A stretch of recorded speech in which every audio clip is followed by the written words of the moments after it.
বলে বলা হয়েছে আমাদের প্রথমে ক নাম্বারে যেগুলো অনগদ লেনদেন সেগুলো চিহ্নিত করতে বলছে। অনগদ লেনদেন হলো যেটা ক্যাশ টাকার মাধ্যমে, নগদ টাকার মাধ্যমে সংগঠিত হয় না, বা নগদ টাকার আমাদের হ্রাসবৃদ্ধি হয় না, আদান প্রদান হয় না, কিন্তু এটা লেনদেন হয়।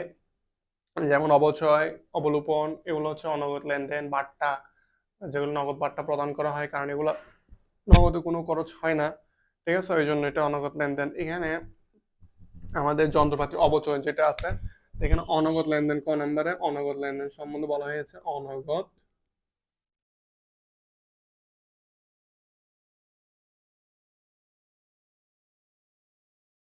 অনগদের মধ্যে প্রথমে আছে এখানে অবচয় যেটা ধার্য করছে।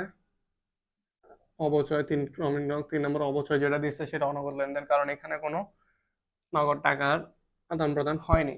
তারপর এখানে 6 নম্বর যেটা আছে প্রদেয় বিলে, প্রাপ্য বিলের অর্থ আদায়।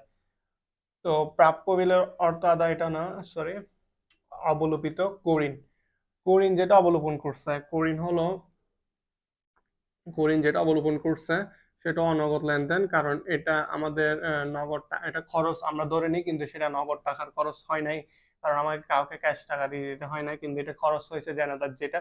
করিন হলো দেনাদার যেটা আমাদের দিবে না, বা দেনাদার যেটা আমাদের প্রদান করে না টাকাটা, যখন দেউলিয়া হয়ে যায় বা এই কারণে কোনো কারণে দেনাদার না, যে টাকা না দিলে, সেটাকে করিন বলা হয়। এবং সেটা অনগদে সংগঠিত হয়, কারণ এটা নগদ টাকায় কোনো খরচ হয় না, এমনি এটা খরচ হিসেবে দেখানো হয়। এটা হচ্ছে অনগদ লেনদেন। তারপর খ নাম্বারে বলা হয়েছে আমাদের হিসাব কাজগুলো চিহ্নিত করে আধুনিক পদ্ধতিতে কারণ সহ ব্যাখ্যা করতে বলছে।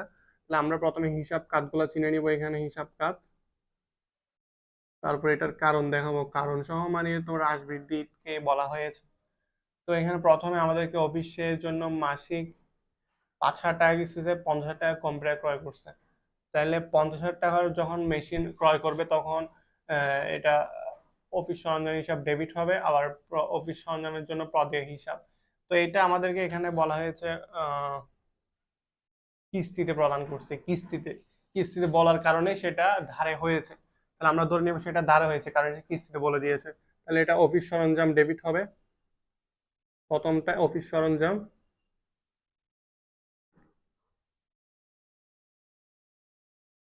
তারপর অফিস সরঞ্জামের প্রদেয় হিসাব, অফিস সরঞ্জামের প্রদেয় হিসাব।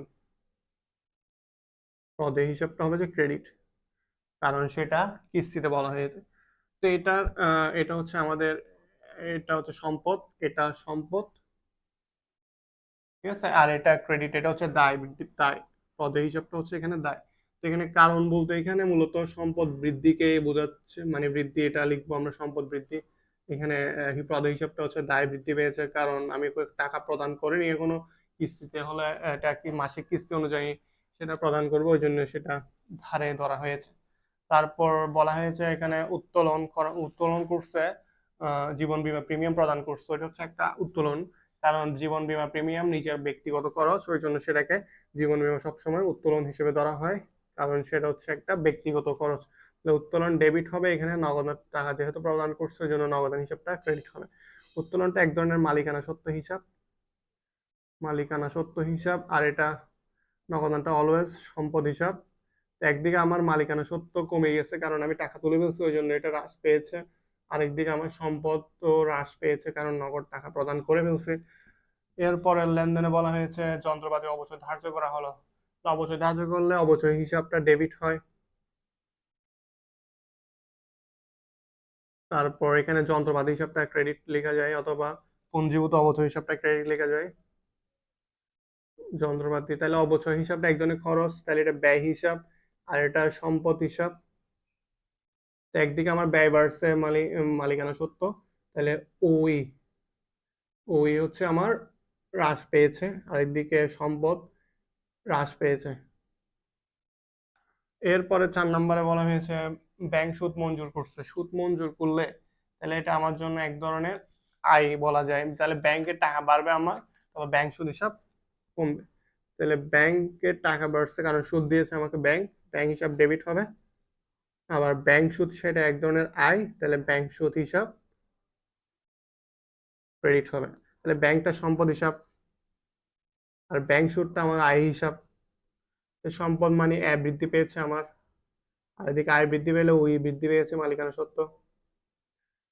এরপর 5 নম্বরে বলা হয়েছে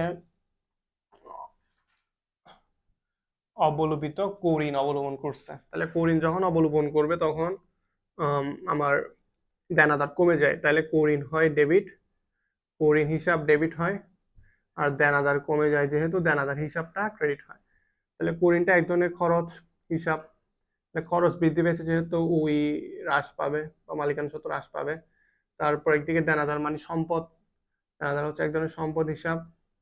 তাহলে ও দেনাদার থেকে যখন আমি টাকা পাবো না তখন এর হ্রাস পাবে, সম্পদ হ্রাস পাবে আমার। এরপর প্রাপ্য বিলের অর্থ আদায় করছে। তাহলে প্রাপ্য বিলের অর্থ যখন আদায় করছে তখন এটা প্রাপ্য বিলের অর্থ আদায় করলে আমার নগদান হিসাবটা ডেবিট হয়ে যাবে, যেহেতু নগদ টাকা পেয়েছি নগদান হিসাব ডেবিট হবে। নগদ হচ্ছে সম্পদ, সম্পদ বৃদ্ধি মানে ব্যয় বৃদ্ধি। আর প্রাপ্য বিলের টাকা যেহেতু পেয়ে গেছি ওই জন্য প্রাপ্য বিলটাকে ক্রেডিট করে দিব। তাহলে প্রাপ্য হিসাবটা ক্রেডিট করে, প্রাপ্য হিসাব তো সম্পদ, তো সম্পদ হ্রাস পাবে এখানে, যেহেতু টাকা পেয়ে গেছি ওই জন্য প্রাপ্য হিসাবটা হ্রাস পাবে। প্রদেয় বিলে স্বীকৃতি প্রদান, প্রদেয় বিলে মূলত পাওনাদারকে স্বীকৃতি প্রদান করা হয়, পাওনাদারকে মূলত প্রদেয় বিলে স্বীকৃতি, পাওনাদারকে প্রদেয় বিলে কনভার্ট করা হয়।